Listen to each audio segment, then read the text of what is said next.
this is Norwegianwhisperer here, and today I thought maybe I would read one of my favorite poems by Edgar Allan Poe, The Raven. Alright.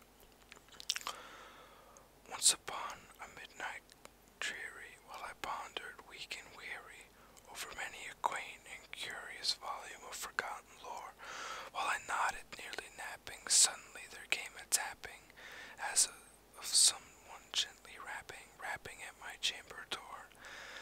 "'Tis some visitor," I muttered, tapping at my chamber door. "Only this, and nothing more." Distinctly I remember it was in the bleak December, and each separate dying ember rode its ghost upon the floor. Eagerly I wished tomorrow, vainly I had sought to borrow from my book keys of sorrow, sorrow for the lost Lenore, for the rare and radiant maiden whom the angels named Lenore, nameless heir forevermore.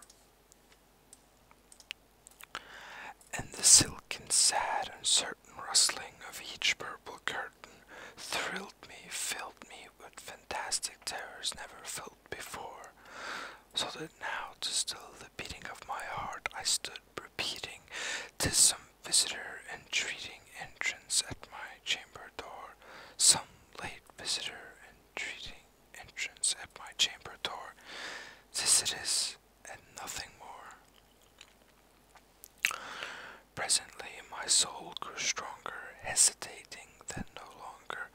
"Sir," said I, "or madam, truly your forgiveness I implore. But the fact is I was napping, and so gently you came rapping, and so faintly you came tapping, tapping at my chamber door, that I scarce was sure I heard you ere I opened wide the door. Darkness there, and nothing more."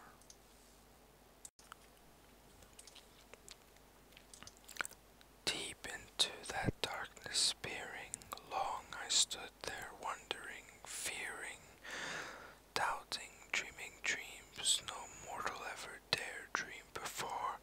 But the silence was unbroken, and the darkness gave no token, and the only word there spoken was the whispered word, "Lenore." This I whispered, and an echo murmured back the word, "Lenore." Merely this, and nothing more. Back into the chamber turning, all my soul within me burning. Soon again I heard a tapping, somewhat louder than before. "Surely," said I, "surely that is something at my window lattice. Let me see then what there it is, and this mystery explore. Let my heart be still a moment, and this mystery explore. 'Tis the wind, and nothing more."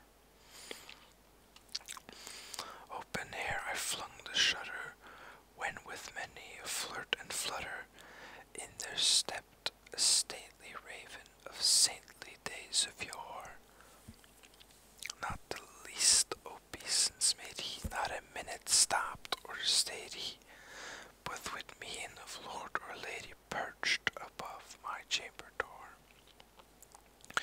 Perched upon a bust of Pallas just above my chamber door, perched and sat, and nothing more. Then this ebony bird, beguiling my sad fancy into smiling, by the grave and stern decorum of the countenance it wore, "Though thy crest be shorn and shaven, thou," I said, "art sure no craven."